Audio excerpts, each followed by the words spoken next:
Welcome to Stageworthy. I'm Phil Rickaby, the host and producer of this podcast. Stageworthy is Canada's theater podcast. And on Stageworthy, I talk to people who make theater, whether they're actors, writers, producers, directors. As long as they're making theater, I'm going to talk to them. And some of the people that I talk to, you will have heard of, and others I really think you should know. I'll get to my guest in just a second, but first, I want to remind you that if you're watching on YouTube, make sure that you hit the like button on this episode.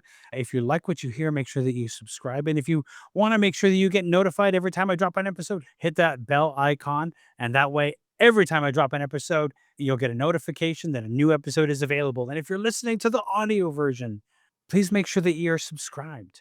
Go to your favorite podcast app, search for Stageworthy, and hit the like button, the follow button, the subscribe button, or whatever it might be. And that way, every Tuesday when I release an episode, it's going to download automatically right to your device and you won't have to go searching for it. If you like this episode and you want to comment on it, either comment on the episode on YouTube or go to stageworthy.ca, find this episode and just leave a comment on the webpage. If you stick around to the end of the episode, I will tell you who is on the podcast next week. But this week, my guest is Virgilia Griffith. Virgilia Griffith is a Toronto-based actor currently appearing in Blues for an Alabama Sky and Murder on the Lake at the Shaw Festival. And now here's my conversation with Virgilia Griffith.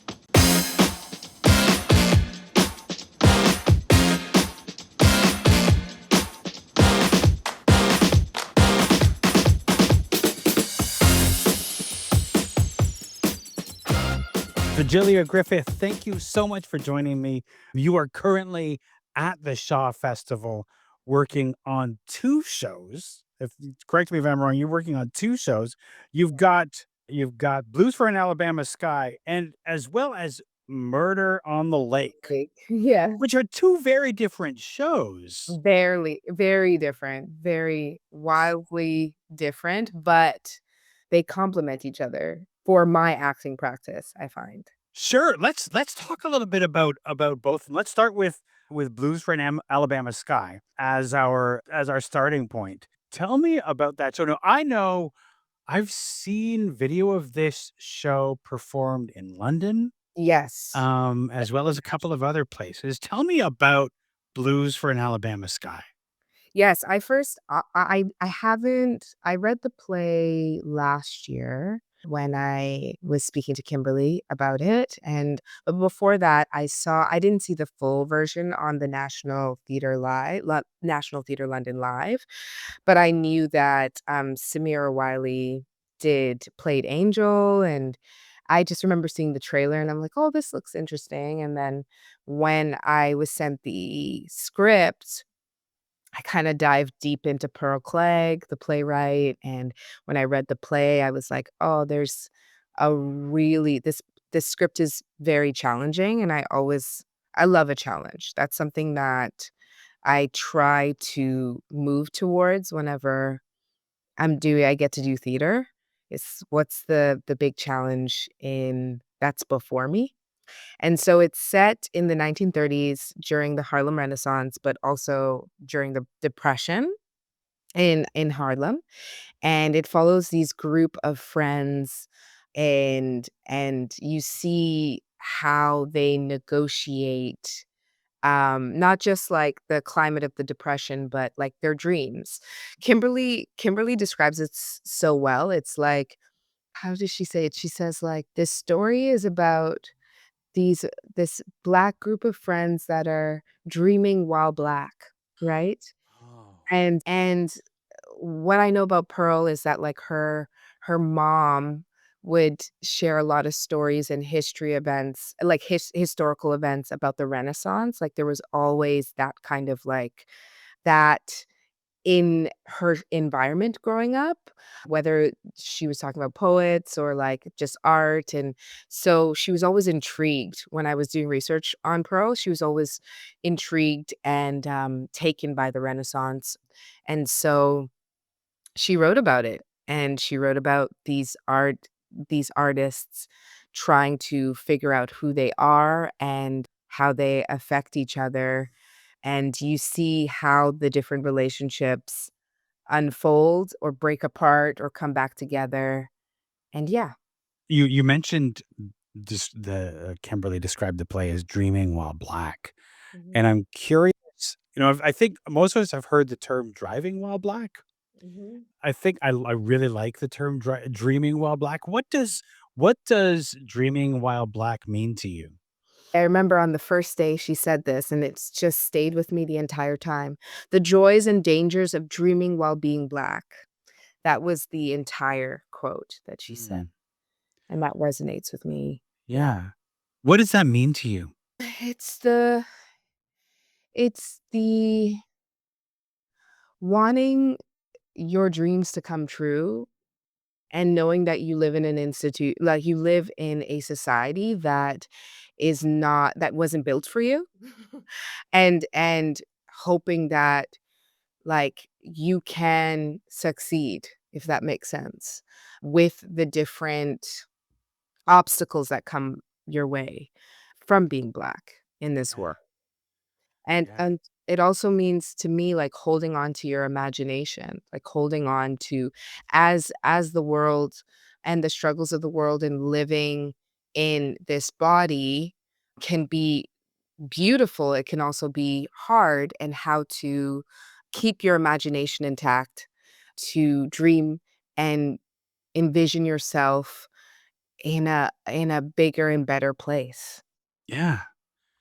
I find it interesting this play at the Shaw Festival, which I think has that sense about it. Shaw, very, long lived, very white English gentleman, and the festival is known for doing his works and the works Mhm, written during his lifetime.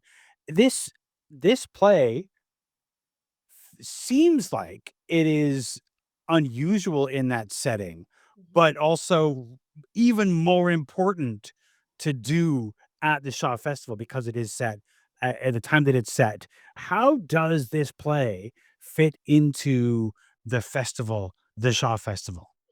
It's, uh, like, and Kimberly has talked about this a lot, like, the language in itself, like, is so muscular, it's so athletic, and it's very intimate, and the arguments that each character has or each you see several relationships in the play, and it is really and also the scenes are long, they're not short it's like a long, long epic scenes that require a lot of, like, definitely clarity in thought, clarity in subtext, clarity in intention, and that's why I say it's, like, it's super athletic, so I definitely can see why it's at the Shaw Festival. Yeah, for sure. The language. Yeah. Yeah.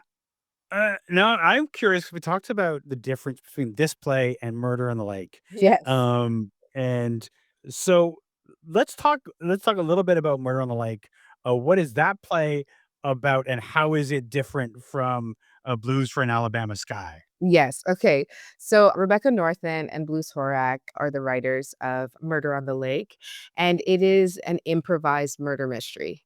And where we engage the detective of the murder mystery is an audience member.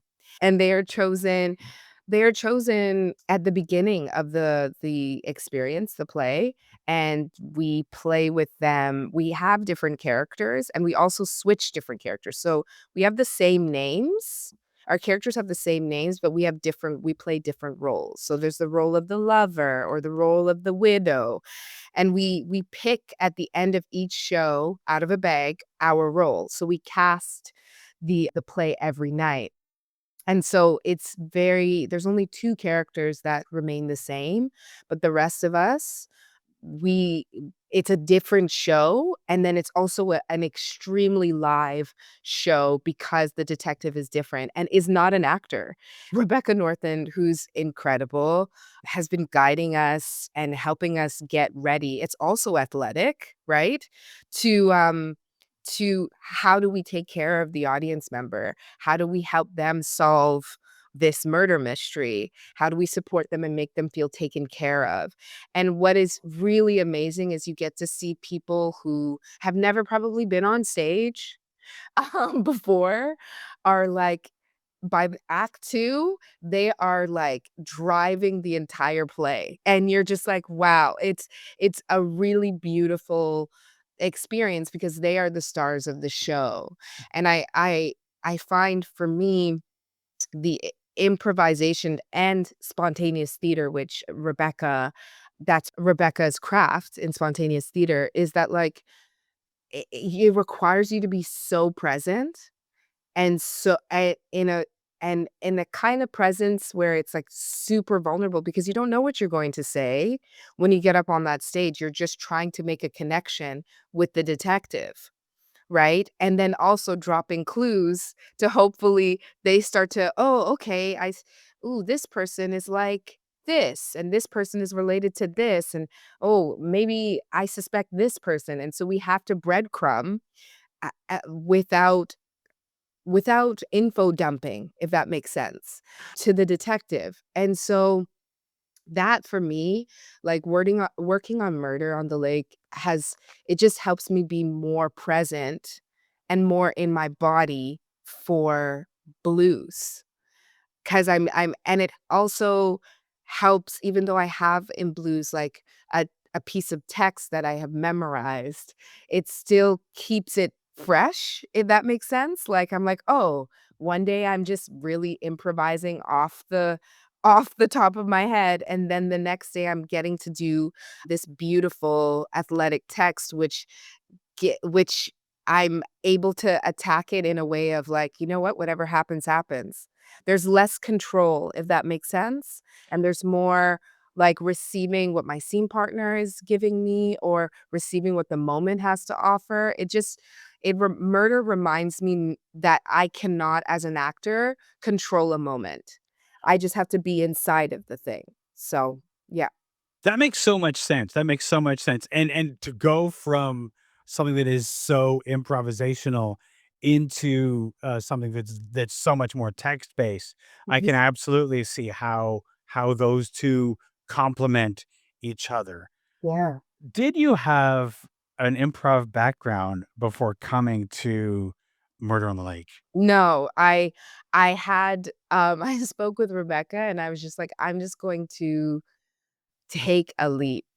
I really loved when I first spoke to Rebecca, and I was just like, I really love her vibe, and she's just a very real person who has, like, a lot of heart and a lot of passion for what she does, and, like, I was just like, "Okay, I have no improv background, so I'm just going to leap," and I took that leap, and that requires courage, and that's what I think we do as artists. You're an actor as well, right? You act Yeah, absolutely. Yeah. exactly. As an artist, that it require just jumping off the cliff and just being like, "I don't know what's gonna happen, but some sort of magic will happen and I'll grow," and I think that's what I'm grateful for this season. It's my first season, but, like, that I have opportunities to grow.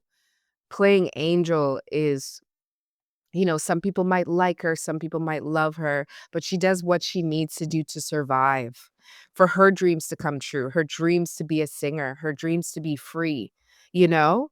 And so, yeah, so it's I feel like I'm growing, and that's a gift, to be honest. Yeah, for sure. It sounds like, I mean, obviously Rebecca Northern saw something in you and believed in you as a potential improviser. Years ago, I got involved with a project that was purely physical theater, and I'd never done physical theater before. Mhm. And the director was like, "No, no, I believe that you can do this." And Mhm. it was a project that changed my life, but also was Terrifying. so terrifying to be like, "I don't do this. I This is don't. not in my background." But then Yeah. just to give yourself over to it was so rewarding in the end. Exactly. I agree with you. It's like it expands your vision for yourself. You're like, "Oh," at one point you're like, "I don't do this." And then you're like, "Well, now I do this." And like now I'm approaching scenes differently and like approaching what it means when something weird or something that's not supposed to happen in a scene, let's say something fell or whatever, instead of like freaking out, you're just like, "Ah, and I find it's Murder on the Lake, and that process has helped me understand my relationship to failure, and, like, Oh, okay. It's 90% of this improvised experience is a lot of, like, throwing things at the wall, and a lot of it may not work, and you just take the note. You take the note and you're like, "Okay, this is how we refine. This is how we, like, come together as a team." So it's helped me be like, "Okay, well, if it's not if it didn't hit this time, that's okay," you know? Yeah. There's a fascinating thing, when you perform a show, a lot of times there's a certain amount of sitting back that tends to happen. Even involuntarily, you perform a show 100 times and there's a little bit of a you sort of sit back and you're like, I know this show. And even though you don't mean to, you can go into a bit of an autopilot. But with an improvisational show, there's no such thing as sitting back because you have to be forward and like paying attention and concentrating in the way that you mentioned. And those are things that like having that every day, like every other day, would be totally like an antidote to the familiarity that comes with a scripted show. Mhm. I think for me, as an actor, I never like to sit back because I also don't know, like, the opportunities that I have gotten, like, you don't know when you're gonna get them again. Do you know what I mean? And so it's like when I got to play Rebecca West Rosmersholm at Crows with Chris Abraham. It's like you don't know when you'd get to play like an Ibsen part like that. I am so like blessed, not to sound cheesy, but I do feel blessed that like I get the opportunities to play these really challenging parts and so I know that feeling, especially of being in rep where you're like, okay, I can't give 150%, but I can give 100. Or I can give like, you know what? I'm really tired today. So I'm going to focus on the clarity of the text. Or I'm gonna focus in the improvised show, Murder on the Lake. I'm gonna focus on making a genuine connection with another human being, right? So I'm like not coming out of the experience feeling like I just wasted a show because we only get so many, and especially being, the late openers, you get, like, 20 something shows, and that's gonna go, and I don't want my experience to be like I didn't live it to the fullest. Hmm. Now you mentioned this is your first season at the Shaw Festival, Mhm. and here you are in these 2 late openers, of the festival, and I guess, that means that you arrived a little later at the festival than some of the other people, but how does being part of this legendary festival feel for you just to be there, be part of it? How is that for you? Well, I have to be honest, I have to thank Kimberly for that, and I always do. She's championed me from when we did Serving Elizabeth at Stratford, and so, like, she saw something in me for me to that she's like, "You know what?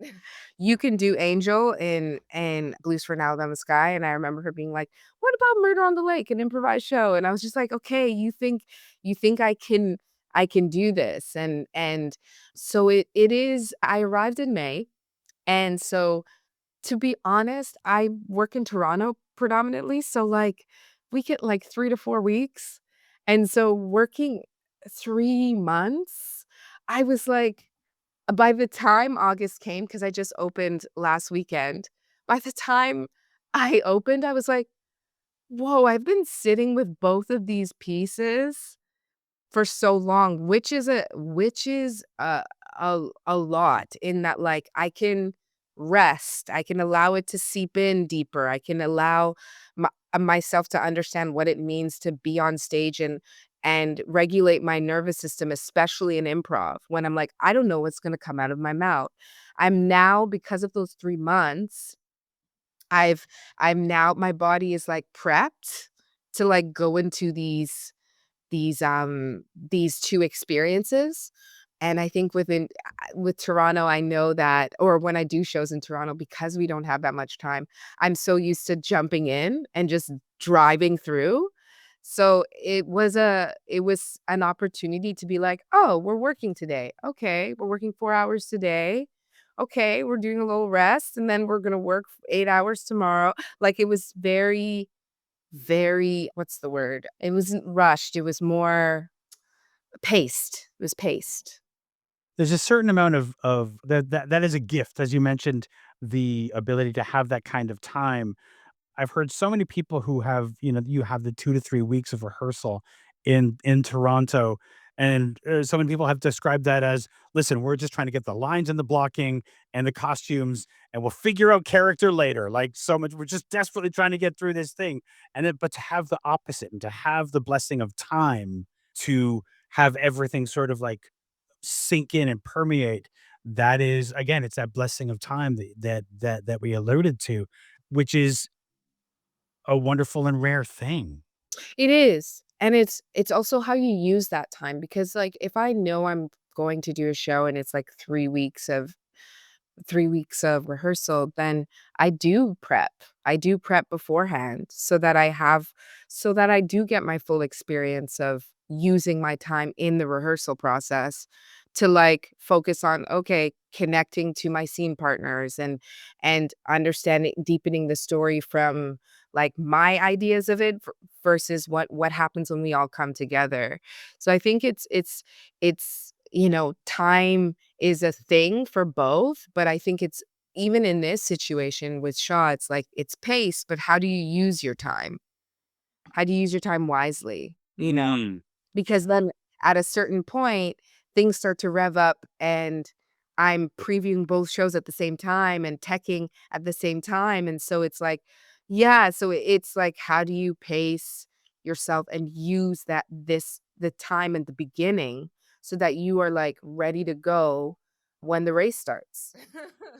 I didn't even think about the fact that those shows would be previewing at the same time, Yeah.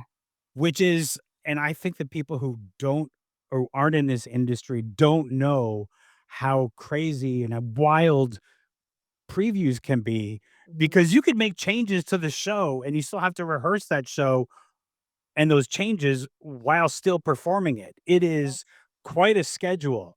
Yeah. So, that is wild to be doing that at the same time. It is wild, I've gotten to moments where I'm like, "Oh my god, my brain is so tired," but then something magical happens when you just, everything is just the guards are down, you're just like, "Oh, I found something," and then it's like a gold nugget. So it is again, it's athletic, and sometimes it's exhausting, but to push through and make it to the other side is also rewarding as well.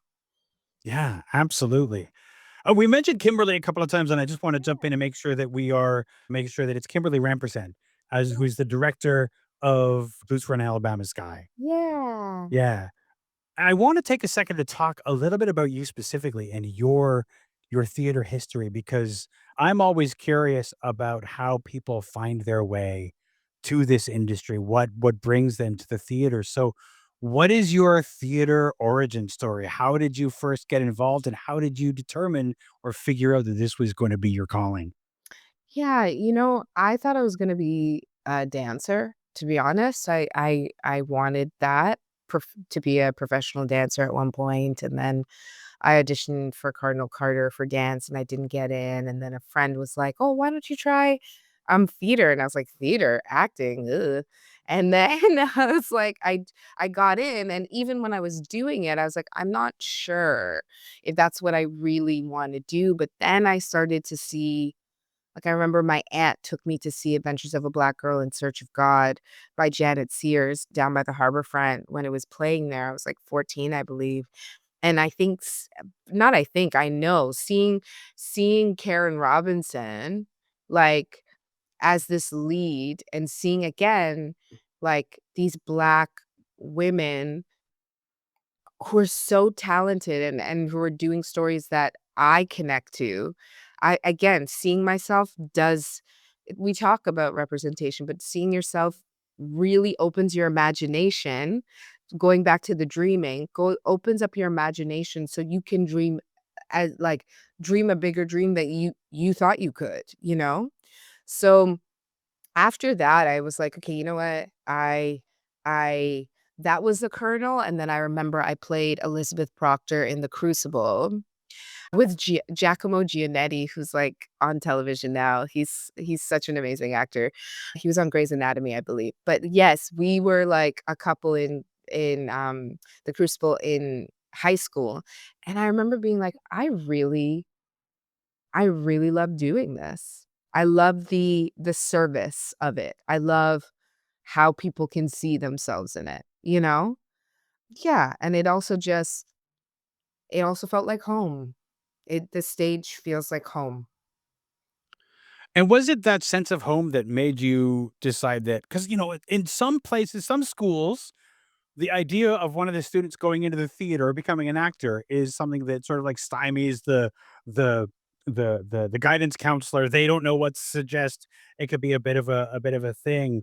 But how did you decide that or figure out that like this is a career, not just like a thing that I do because it's fun? Ooh, I think going into theater school, so I went to TMU, and also my mom is a big part in that she supports so much, and so her being like, "No, you can do this," like, that encouraged me to be like, "Oh, yeah, okay, this is something that I am capable of doing," and, like, when I being in theater school and training and and then coming out of theater school and then working and then taking and having different mentors, like Claire Calnan gave me my first gig, Combat, at Summerworks years ago, and I remember her telling me, it's like she pulled me aside after rehearsal once, and she's like, "It's you have to take charge of your own process and your own as an actor," and I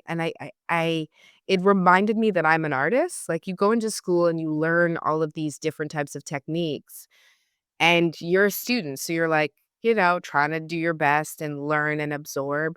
And then after theater school, you're just like, what kind of artist am I? What kinds of things do I want to do? And so, yeah, I feel like in my journey, I've had opportunities with people who have been so direct, and I love how direct and honest, and also, again, I say passion. They have a lot of passion and commitment to the work that it helped me understand where I fit in the work, if that makes sense. That makes a lot of sense. And I mean, I like what you talk about, what you were saying about like, when you're in theater school, you're sort of absorbing all of this stuff, but then you have to figure out who you are as an artist. And I think sometimes the theater schools don't prepare you for that choice. You have to figure that out on your own. Like you have to get out of school and like all of the things I've absorbed, what does that now mean now that it's in my body? Exactly. Um, What did and I never like, I did clown with Leah Cherniak, and I remember I was like, "When am I gonna do clown?" And now I'm doing Murder on the Lake with, like, Rebecca Northon. You know what I'm saying? And I'm like, "Oh." I'm just like, "Ah," these things come up, and it also I think for me coming out of theater school and I because I was without an agent for a while because I wanted to empower myself. I was like, with theater, sometimes it's just word of mouth, you know? And, I wanted to try different I got the opportunity to try different independent, like, theater stuff, which I was so grateful to, because I got to throw things, against the wall and be like, "Oh, maybe I'm not that kind of artist." And I think I've grown to realize I want to make art that has joy in it and that also has, like, some hard truths that makes you look at yourself and go like, "Okay, what do I need to reflect on, or what do I need to" yeah, "What do I need to reflect on, or what do I need to investigate," or I'm, like, trying I lost my train of thought of what do I need to reflect on, what do I need to investigate, what do I need to change, what do I love about myself, all of these things that make us human and messy, you know? yeah. I know that you love adventure and traveling, and of course, often theater allows us those opportunities. And but I think one of the things that people who might not be in the industry don't think about is the learning new things because every actor, playwright, director I know has absorbed so many random facts from all of the things that they've done and so many random skills Yes. that how can you not love an industry where you get to like just fill yourself up with all of this stuff? Of course, like, you have to live, you have to live. And I think that is also a part of, like, work and the work and the craft of it is, like, live, go out there and, like, feel and break apart, like Pima Chodron, this monk, Buddhist monk, like, talks about breaking apart and coming back together in that, like, have experiences. I went to Ghana a couple of years ago by myself for, like, a month and a half, and I lived by myself, and I was like, "Oh my god, this is amazing." I did a lot of pottery. I did a lot of pottery, and I did a lot of, like, traveling and sightseeing, and, like, it was just nice to meet myself in other places on different continents.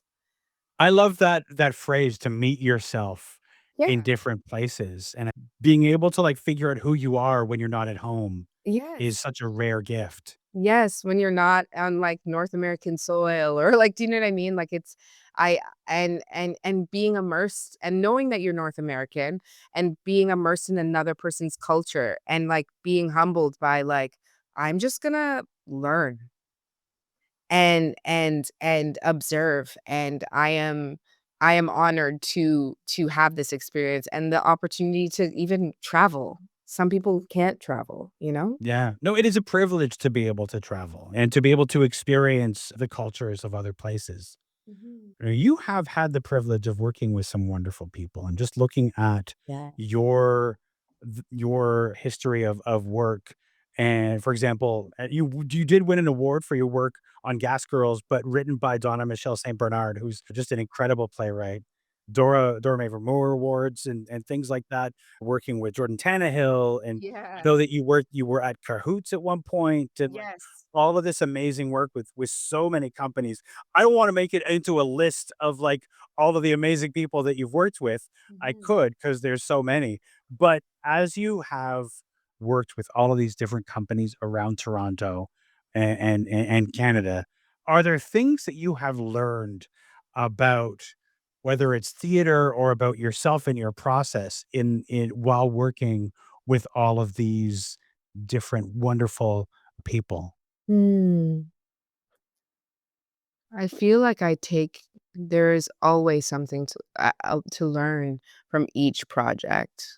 And I think I always make a pact with myself, like, I look at what is, again, in front of me, and I go, "Okay, this is where I need to go in this character journey or in this play," and I think being surrounded by artists that care and that want to transform and change and also say something about the world that we're in, and I think that I've learned my discipline from a lot of artists that I've worked with, and I've learned to protect that, if that makes sense, because I love I love to work, and sometimes it's, like, intense for some people, and that's okay. Like, I love to dig in there, and I love to be surrounded by like-minded and people artists that are aligned in that way, and I've had a lot of experiences where I've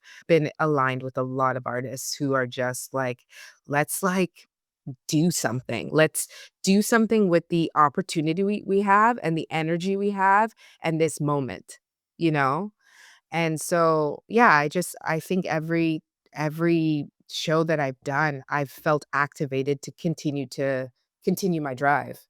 There is certainly something about working with excellent people, with working with driven people. You elevate each other when you're working with amazing people. And it is, again, I've used this word so many times in this conversation with you, but it is a blessing, it's a gift.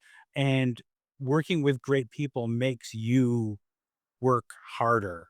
It is, and it's I think both working with Kimberly Rampersad and Rebecca Northen, like, I've felt that where I'm just like, I we just wanna keep the bar elevating the bar, and, like, it feels like you are it feels like and I don't even know how I hope what I'm about to say makes sense, where that you're like fully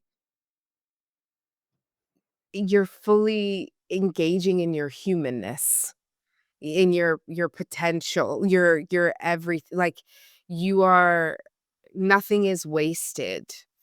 And yeah, I always say, like, there's no time, especially when you get the opportunity to do theater or, like, whatever type of art that you're doing. But, like, there isn't the time. I think now, especially now these days, it's just, like, there's so much to say, and there's so much to say, and there's so much that people are processing, and it's like, yeah, I love the feeling of when I'm around people who are just like, they just wanna top the next thing and go further and go further and go further. I don't know if you've ever seen Free Solo. It's a documentary. I've not, but I know of it, yeah. Yeah, the guy who climbs the mountain, like, without any harness or anything, and I loved that film, that documentary, because his determination of, like, "I'm going to climb that mountain, and I understand that I may die," you know, "but I'm going to practice and practice and practice. I'm going to practice, and I'm going to use my time to practice," and then he gets there, and it's so rewarding, and you could see it in his eyes that he's like, "I wanna do something even bigger," you know? Like, it's just topping it's it's living fully to me, living your fullest potential. I love how you've mentioned a few times about, like, when you get the opportunity, you take it, you wanna do something with it, and I think that there is I don't wanna speak for a lot of people, but there can be the danger in a theater career where you're just waiting for something, right? You're waiting for the role, you're waiting for this, you're waiting for that. But to drive forward, having, like, taken a role and decided, like, especially when you're, like, finding like-minded people and you can say, "Let's do something," is so exciting because that energy can carry you so much further than just you're a vessel for this show, but also, like, you're driving it instead of having somebody else drive it for you. And I think also too, like, to be able to again, I've never I remember doing a show at doing a murder show, Murder on the Lake, we call it murder, but Murder on the Lake, and being like, "Wow, when am I ever gonna get to do an improv show again?" Like, this who knows? Like, who knows? So take it and just do the best you can with it, and I think even with Angel and Blues for an Alabama Sky, like, all of these characters, the writing, it's alive. These things are alive. So, like, if you don't really take it and jump in fully, you're not honoring the the play, because there are the players and there's the work that you do, and then the play will do its thing. That's what I always believe. The play has a life of its own.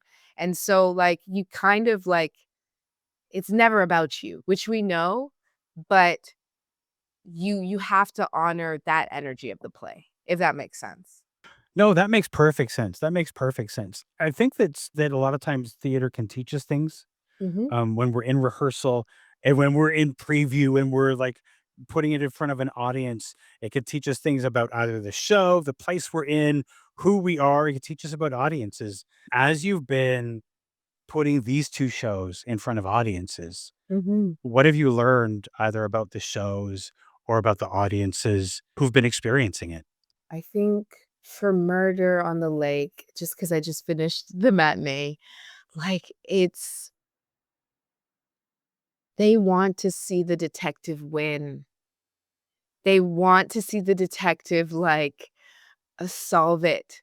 And I think, again, going back to the service of, like, meeting an energy, like a person you don't know, and you're creating a scene with them, and the scene has to have, in a way, a beginning, middle, and end, and you have to somehow be changed by each other like you would with writing, if it was dialogue, but, like, that your humanness meets, if you allow it, and if you surrender to it, your humanness can meet their humanness, and it just and what you can see changed in them, like, what you can see, like, you can see how they grow in 2 hours, and you can see how the audience reacts to wanting them to, like, "Oh, there's that clue. You're not looking at that thing." Or, like, you know what I mean? Like, they're so invested because you have revealed something about yourself as a human, and they, being the detective, is like, "I don't know what I'm doing. If you're revealing, I guess I'm revealing too." So we're just now the audience is like, "Yay, humanity." You know, I think that makes sense because they can connect too. And I think I think that's something that I love about acting, and even in blues where it's like when I reveal something, that allows my scene partner to reveal something. That allows the other scene partner to reveal something. And then the audience is like, "Oh, I'm invested because I know what that's like. I know that human thing, you know? I see it. I see myself in it, or I see my cousin in it, or I see," you know? So it is the risk to be vulnerable rather than masking, right? Mm, Masking, like, putting on the thing rather than being like, I'm there's one part that Travis Cito in Murder on the Lake, he has a scene with the detective before the detective meets the rest of the friends at the B&B. So, the Murder on the Lake starts with there was a murder in a friend group at a B&B the year before, and it was a heart attack, but little do you know, it was a murder, and then you figure it out, and then the detective gets to the B&B and B and solves it, or they, they figure it out, and Travis Cito has a scene with the detective first, and I remember one moment he was like, "I'm nervous." And the detective was like, "Oh, why are you nervous?" And he explains, like, "I lost a friend," you know? And then this detective was said something like, "I understand life is full of ups and downs, but, you're gonna get through it." Like, something so comforting, and it was so beautiful.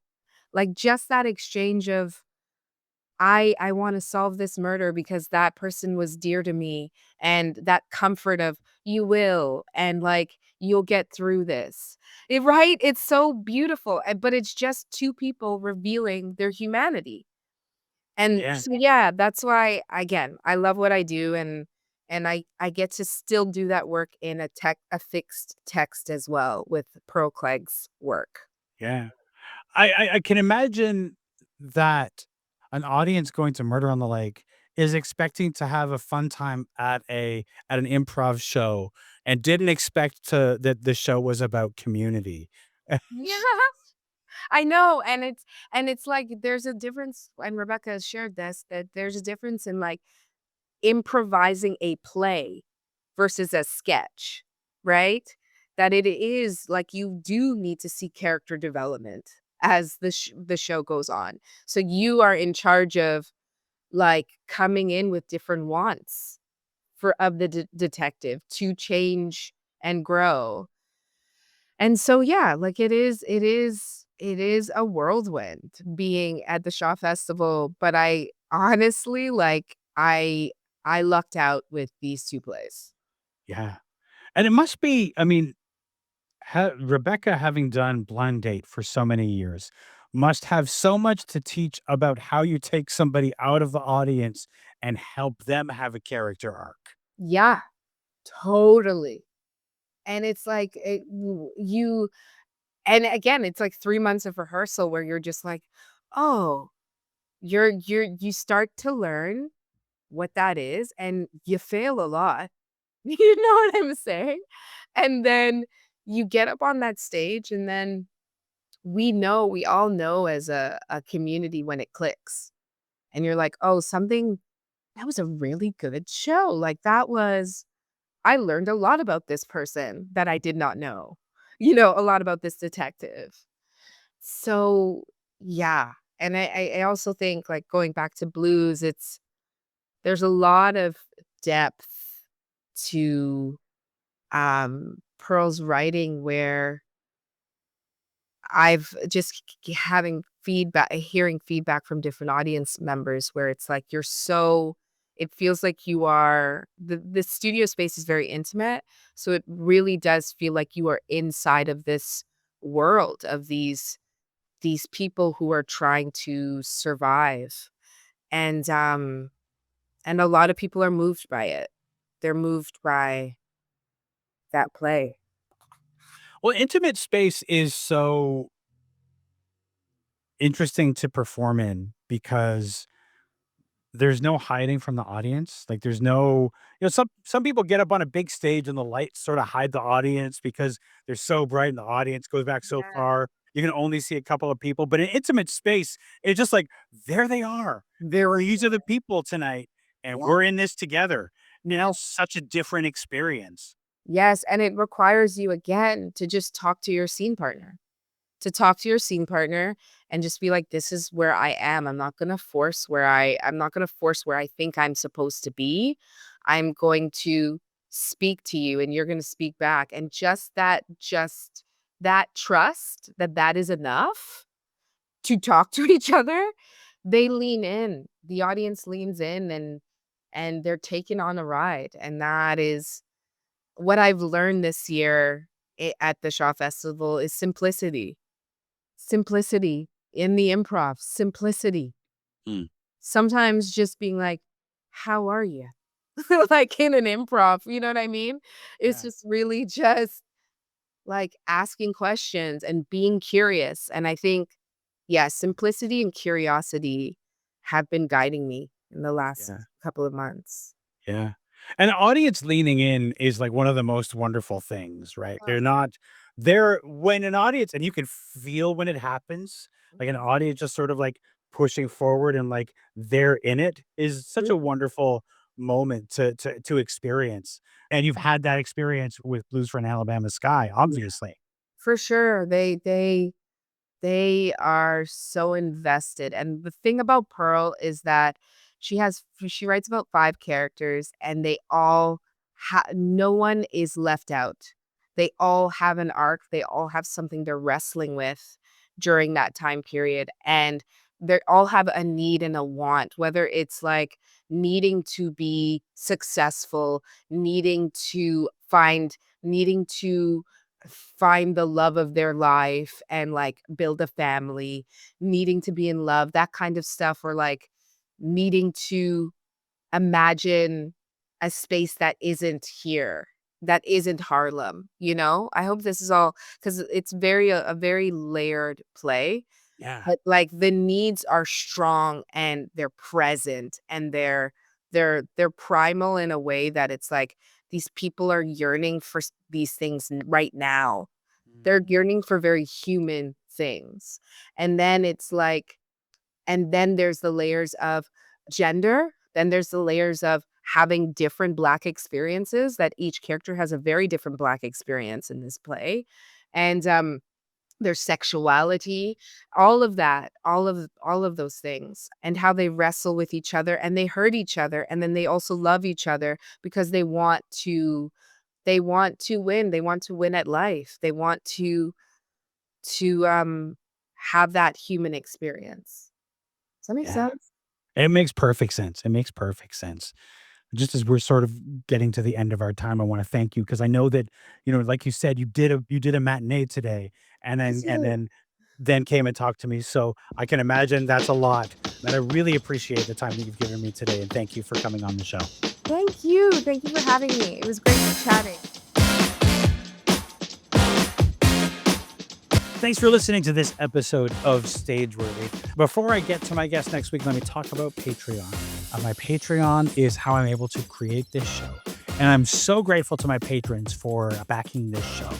Patrons get early access to episodes, participate in conversations about topics that we're going to cover. They are the brain trust for this episode, and they really are partners in making this show happen. If you want to back the show, if you want to back the podcast, go to patreon.com/stageworthy and back the show. It only costs $7 Canadian a month to back the show. And by doing so, you help me make this show. I do need more backers. The patrons that I have are helping to cover the cost currently.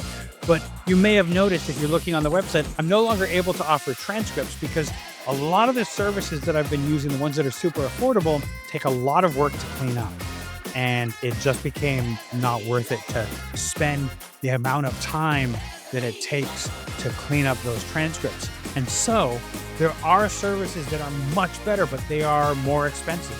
And so I need more backers to be able to have transcripts once again. And so I do need you, if you're considering backing this show, if you're considering becoming a patron, I do need you to do so. So go to patreon.com/stageworthy and become a patron. And my guest next week is Chelsea Woolley. Chelsea is the playwright of Nightwood Theater's Enormity Girl and the Earthquake in Her Lungs, which is coming this fall to Nightwood Theater. So I will see you next week for that episode as I talk with Chelsea Woolley.